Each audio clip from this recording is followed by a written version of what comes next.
Hi guys and welcome back to TomTalks. Make sure to like, share, subscribe, comment, all that good stuff. Today we're going to be, for the first time in a long time, it might be the first time this year to be honest, no, it's not the first time this year, it might be, I'll come back to you on that. Movie review on the new Joker film, Folie à Deux. It's the first time this year I've done a movie review, because I didn't review Dune 2, but it is a good film, so go watch that.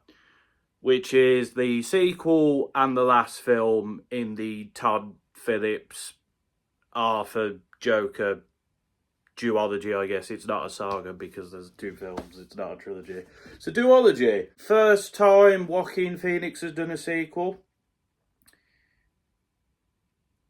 apparently, which is interesting. This movie has a very mixed reception. A lot of people hate this film. A lot of people think it's boring. Some people enjoy this film and some people love it, but it is a very divisive film. Now, the first film is a film I really enjoy. I think it's a fantastic film, and a lot of people enjoyed it. There was people who were like, oh, this is just Taxi Driver or The King of Comedies, you know, it's a rip-off of those films. But the general consensus was this was an enjoyable movie at the very least. I'm sure those people still thought it was good, even if they saw it as a rip-off. I've not seen those films, but judging by some people, I think it's more a homage to those films. And hey, maybe when I watch those films, I won't love this film as much. Who knows? But I will have to watch those films at some point. And they're also good films, apparently, so there's that.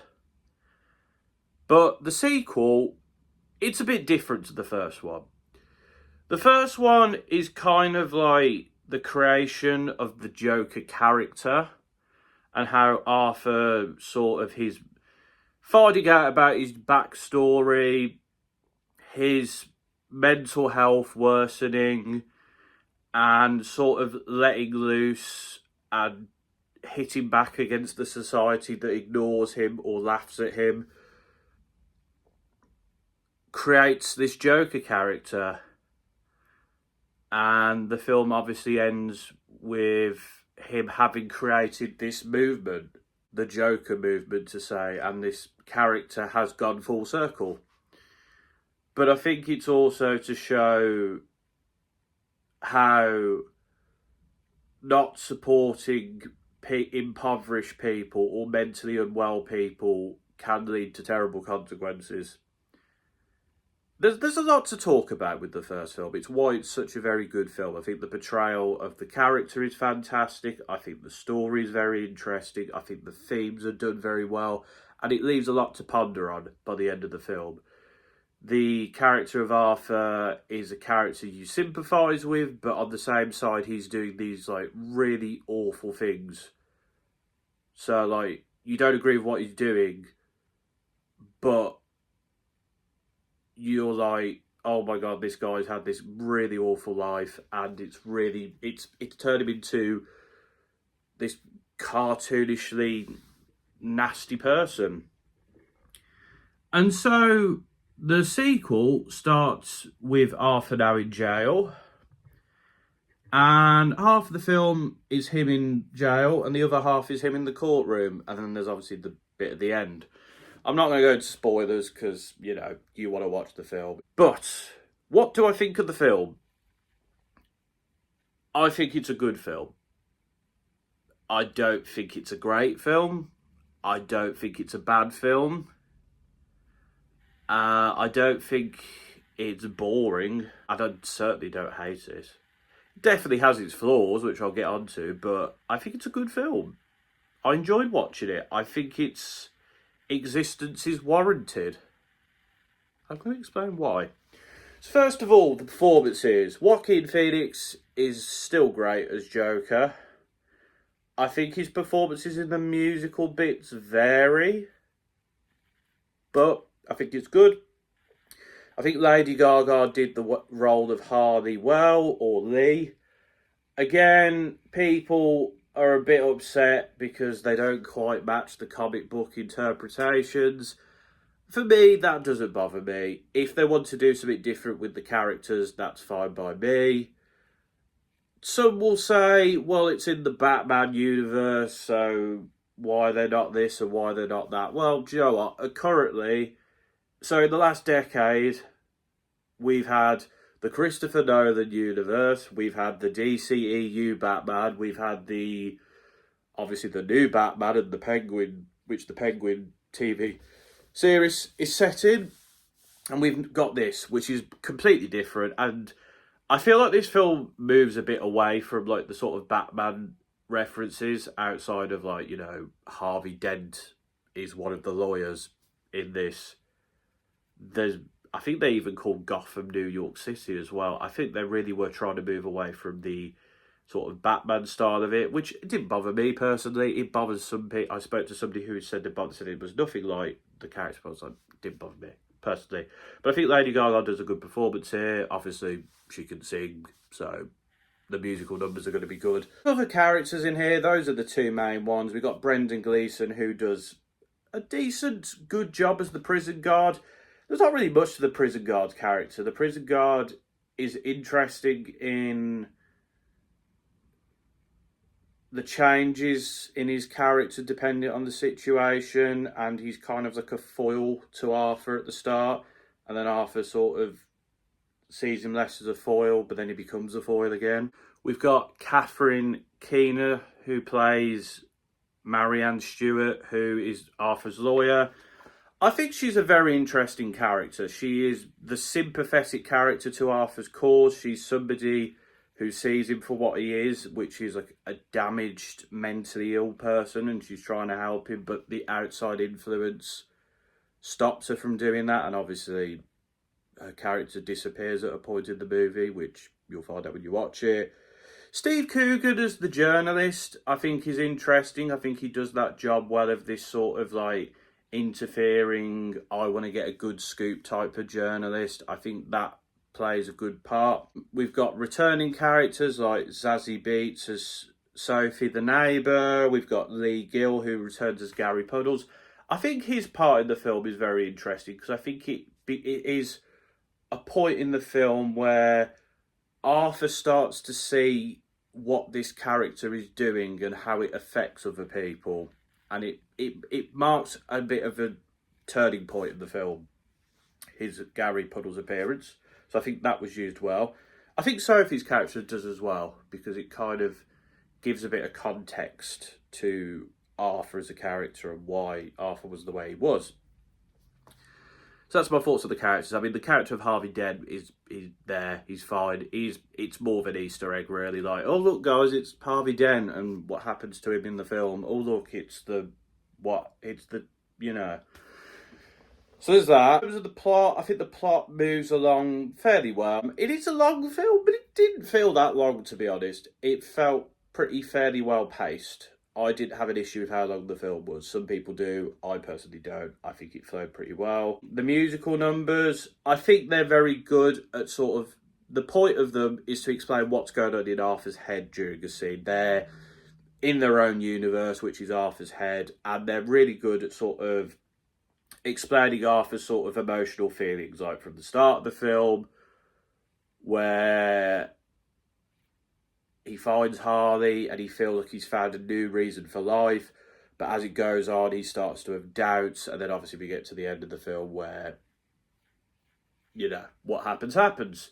So I think they're very good at doing that. As I said, Joaquin Phoenix's performances in some of the musical numbers aren't as great as others, but I think overall the musical scenes are done very well. They add to the film as a whole, and yeah, I don't mind. I like musicals. I like Hamilton. I liked Les Miserables.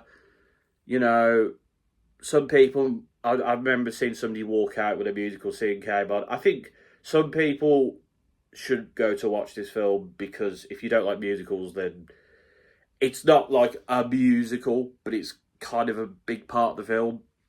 So I would suggest maybe not going to that bit. I think what stops this film from being better than good is the fact that the plot doesn't take any surprises. you can kind of see what's happening coming. There's no real twists and turns. There's nothing really out there.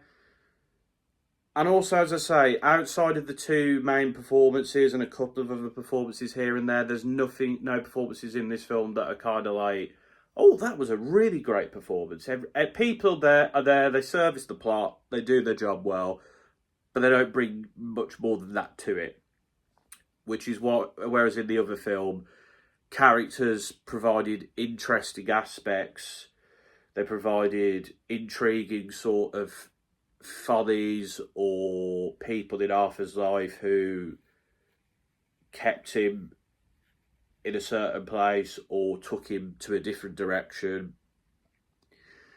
Whereas in this film, I think the majority of characters sort of just serve a role, and it's done well, but they don't go above that. Arthur's changing character, I think, is very interesting and done well. As I say, he starts the film, he's down in the dumps, he's kind of just done with life, and then Hardy's character comes in, and he has this new lease for life. He wants to be with her and get out of prison. And then as the film goes on, he realises that her intentions aren't what he wants. She wants him to be something that he's not, and by the end of the film, you know, they go their separate ways.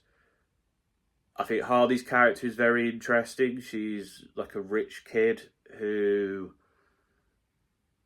kind of is a bit bored with life, but wants some danger, some excitement in her life. And she sees the Joker or the Arthur's character as something to like give her a thrill in life. And sort of her realisation at the end of the film, she kind of realises, similar to Arthur, that it wasn't meant to be. I don't want to spoil. I kind of have spoiled bits of the film there, but I don't really want to spoil the film. As for the ending, I'm not going to spoil it again, but basically, I'm a bit conflicted on it. But I think I am sort of coming to terms with it a bit more now. Basically, at the end of the film, in my opinion, Arthur comes into contact with the real Joker.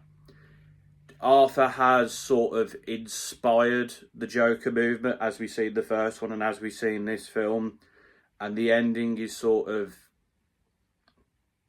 him not really wanting to be in that role anymore.